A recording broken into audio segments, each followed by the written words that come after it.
किसी ने बड़े कमाल की बात कही है कि आपकी जिंदगी में अगर कोई रोकने टोकने वाला है तो उसका शुक्रिया अदा करें, क्योंकि जिस बाग का माली नहीं होता वो बाग बहुत जल्द उजड़ जाया करते हैं। मैं हूं advocate K M Katara, legal adviser and motivational speaker. आपके सामने एक छोटी सी कहानी लेकर आया हूं। एक पिता होता है और एक बच्चा होता है।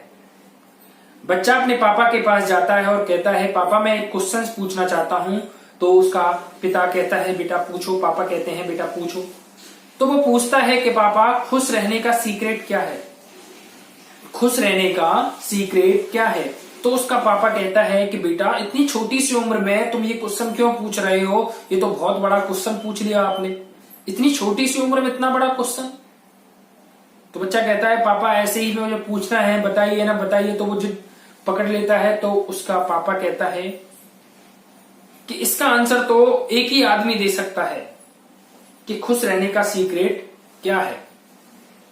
वो आप देख रहे हो पहाड़, उस पहाड़ पर एक महल है। उस पहाड़ पर क्या है? एक महल है। वहां एक विद्वान व्यक्ति रहता है, वो इसका आंसर देगा बेटा। तो बच्चा जिद करने लगा कि पापा मुझे वहां जाना है, पापा मुझे वहां जाना है, मुझे पूछना है कि खुश रहने का सीक्रेट क्या है।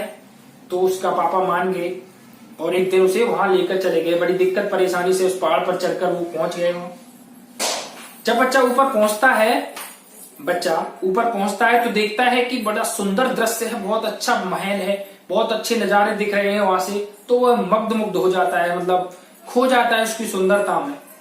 फिर उसे होश आता है कि मैं तो यहाँ दूसरे काम के लिए आया था उसके पापा के साथ, कि मुझे तो यहाँ खुशी का सीक्रेट जानना है कि खुश कैसे रहते हैं। तो वह महल के अंदर गया।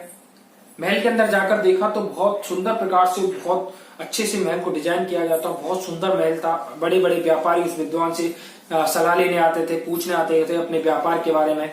बहुत अच्छी तरह, मतलब पूरा व्यवस्थित था इस प्रकार से। बहुत उच्च कोटि का विद्वान जो है माना जाता था वो। तो वहां से दूर दूर से लोग आते थे। तो 3-4 घंटे इंतजार करने के बाद जो है उस बच्चे का नंबर आता है। तो वह बच्चा पूछता है कि ये बाबा, हे विद्वान व्यक्ति, मुझे एक क्वेश्चन पूछना है। उसने कहा, पूछो बेटा। तो उस बच्चे ने पूछा कि मुझे खुश रहने का सीक्रेट पूछना है, खुश कैसे रह सकते हैं। उसने भी यही बात कही कि तुम इतनी छोटी सी उम्र में इतना बड़ा क्वेश्चन पूछ रहे हो, बहुत अच्छी बात है। चलो मैं इसका आंसर तो तुम्हें दूंगा कि खुश कैसे रहते हैं, क्या सीक्रेट है खुश रहने का। इससे पहले तुम ऐसा करो, हमारे इस महल को घूमकर आओ। बहुत अच्छा महल है, सुंदर महल है, तुमने देखा है कितना अच्छा है, इसको घूम तो लो। उसका आंसर तो मैं दे दूंगा, नॉर्मल सी बात है। एक बार घूम के आओ, तब मैं आपको आंसर देता हूं। पर एक बात सुनो, घूमने से पहले एक बात सुन लो कि मैं तुम्हें एक चम्मच देता हूं, उसमें 2 बूंद तेल की डालता हूं। उन तेल की 2 बूंदों को गिरने मत देना।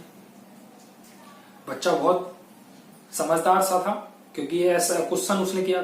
तो बच्चे ने वो तेल की 2 बूंद ली उसमें चम्मच में, और तेल की 2 बूंदों को लेकर वह पूरे महल का भ्रमण करने लगा। और पूरा फोकस जो है बच्चे का उस पर था कि तेल की बूंद ना गिर जाए, तेल की बूंद ना गिर जाए। उन्होंने विद्वान ने कहा था कि तेल की बूंद गिरनी नहीं चाहिए। तो पूरा 1 घंटे के बाद जो भ्रमण करके आया तो वो तेल की बूंद नहीं गिरी थी। तब उसने पूछा कि करके आ गए भ्रमण, घूम के आ गए महल को? तो उसने कहा कि हाँ, मैं घूम के आ गया महल को। क्या क्या देखा, क्या सुंदरता है हमारा, वो पेंटिंग देखी, वो महल का पार्क देखा, इतने अच्छे से हमने डिजाइन किया है। क्या क्या देखा, क्या स्विमिंग पूल देखा हमारा, क्या क्या देखा। उस बच्चे ने बहुत ही आसानी से एक बात कही कि सर, मेरा ध्यान तो इस चम्मच पे था, मैंने तो कुछ देखा ही नहीं। उसने सच बता दिया, मैंने तो कुछ देखा ही नहीं। उसने कहा, चम्मच पे ध्यान था तो मैंने तो तुम्हें घूमने के लिए बोला था, देखने के लिए बोला था, बस ये तो ध्यान रखने के लिए बोला था कि बस तेल की बूंदें गिर न जाए। तो उसने कहा, दोबारा घूम कर आओ और अच्छे से फोकस करके आना, महल पर देख के आना कितनी सुंदरता है। तो बच्चा दोबारा जाता है और महल की सुंदरता में खो जाता है। 1-1.5 घंटे बाद फिर घूमकर वापस आता है तो महल की सुंदरता का गहनता से अध्ययन करके, समझ के, देख कर अच्छे से आता है। तब उसके बाद दोबारा आता है। उसने पूछा, घूम आए? ये घूम के आ गया हूं, बहुत सुंदर महल है, आपने तो आपके पास तो बहुत अच्छी व्यवस्था है, आप तो हमेशा खुश रहते होंगे। उसने कहा, ये तेल की बूंद क्यों गिर गई? फिर उसने ये बात कही कि आपने मुझे जो है महल देखने के लिए बोला था, तो मेरा इस पर ध्यान नहीं रह पाया, तो मैं उस पर ध्यान रहने के कारण ये तेल की बूंद गिर गई।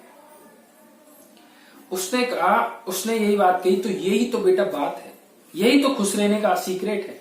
जो हमारा बेस है, जो हमारा बेस है, पहले तुमने उस बेस पे ध्यान दिया। मैंने कहा तेल की बूंद नहीं गिरनी चाहिए, तो तुमने उस पर ध्यान दिया, तो उसकी सुंदरता को नहीं गहन कर पाए, उसकी सुंदरता को, महल की सुंदरता को नहीं देख पाए। और फिर मैंने ये कहा था कि महल की सुंदरता को देखो और तेल की बूंद नहीं गिरनी चाहिए, तो तुम तेल की बूंद को गिर के सुंदरता देख कर आए।